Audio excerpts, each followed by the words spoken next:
Hey guys, Drifter here. Today's video is one part health update and one part Modern Warfare 2 beta hype, because I'm hyped. I'm really excited to play the game. Everything I've seen, every trailer, reveal, teaser, and little nugget of information has looked fantastic, and I'm definitely going to be playing it. I'm actually well enough to play the game, but I have to wait. I'm currently missing the reveal event in Los Angeles for the first time since ever, really, since maybe Black Ops 1. I'm a little bit too sick to travel still, so I had to skip that one. And unfortunately, I'm going to be missing the first week of PlayStation Beta because I do not own a PlayStation 5, nor was I able to purchase one in time for this event. Basically, a number of years ago, I converted over to PC gaming, and hey, console guys, I have nothing against you whatsoever, no criticisms or anything like that. Just I wanted a game on PC, and this would be like one of 3 or 4 days a year that I would need a PlayStation 5. So ultimately I didn't buy one. I'm going to be waiting for the PC beta.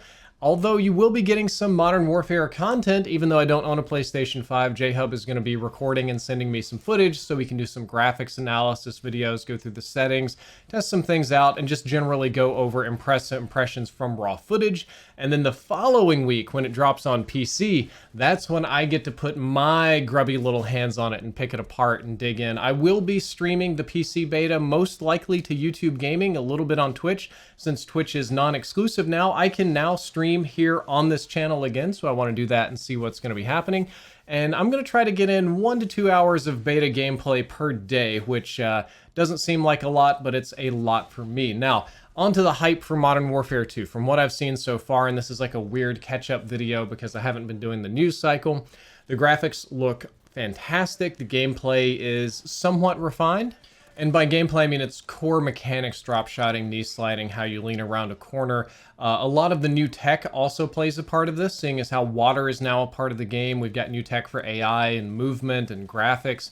The realistic guns are coming back, which is just lovely. Black Ops guns were fun, but not realistic. And the lack of realism in, I was going to say World War II too, it was Vanguard, was kind of painful with the historical inaccuracies and weird things that they were doing with the guns right there. So I'm really excited for the realistic guns. I'm probably most excited for cross progression of weapon attachments. It just announced today that when you unlock a generic attachment, one that is shared across many weapons, it unlocks for all of them, and you don't have to go grind the next gun to get the extended mags. Now, some of the weapons do have unique attachments that are not shared, but there's some cross progression of weapons. I've seen some stuff like it having FOV settings and FPS settings and a lot of cool console settings that were previously not in Call of Duty. So thank God somebody at Infinity Ward was listening and adding all of those. And all of the little news nuggets that I see indicate that it's going to be a good game. You can even see more faith in it from the Activision side of things because they're putting more money and emphasis into marketing and whatnot. So that's my hype for it. Now we're going to move into a little bit more of the personal update here. I know, drama, emo, My Chemical Romance, woe is me, but we're going to do it. It's been a little bit weird to not be part of the news cycle this time. I've done Call of Duty news since I can remember almost. We'll come back to that topic. Over the last year, I've missed a lot of opportunities on YouTube in terms of feeding the algorithm, gaining subscribers, making YouTube money, and things like that. Not being as active in the news cycle has been good for my mental health. It's been a lot more peaceful, a lot less stressful, and it allows me to keep my mind clear and not just have to be hunting down every last little fact and piece of analysis. It still feels weird, though, to not be on the cutting edge of it. I'm kind of like behind the times, and that's a new feeling to me. I'm usually not behind on things like that.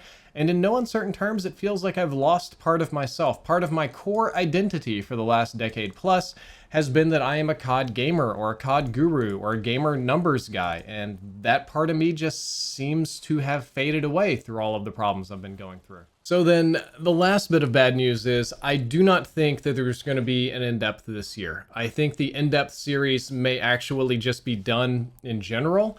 If there is a Modern Warfare 2 in-depth, it's going to happen if I make a miracle recovery. If I just go see a doctor and they're like, we know exactly what's wrong with you. Take this one side effect free pill and you'll pop back to yourself in like 4 days. If I get that kind of treatment, then yeah, Modern Warfare 2 in-depth is on. Aside from that, probably not. I've been considering doing something with in-depth as it's intrinsically tied to my brand. I've been considering doing some sort of in-depth podcast, perhaps, in-depth with guest name, In Depth With, or something like that. So I think that could be kind of fun. And if I do Modern Warfare content for the coming year, what I'm mostly going to focus on is the new stuff that's fun to play with. So it's going to be fun content, exploratory content, streams, and probably some practical guides, how to do some things, little tips and tricks here and there, but not quite as in-depth as a traditional in-depth. And that's a little weird for me because I've been doing in-depth and covering COD news since the original Modern Warfare 2, since this game was brand new. Actually, maybe very slightly before this game. So it feels weird that over a decade later, I'm finally not doing that. Maybe I overstayed my welcome, I'm not sure. But this year, for sure, 2022, I'm making changes. I don't know if these changes are going to be good, bad, or ugly, but we're making some changes here on the channel. And I wanted to say thank you for all of you that have stuck with me through all of this crazy nonsense.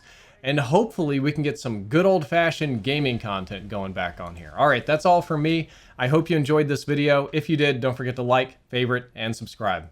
Drifter out.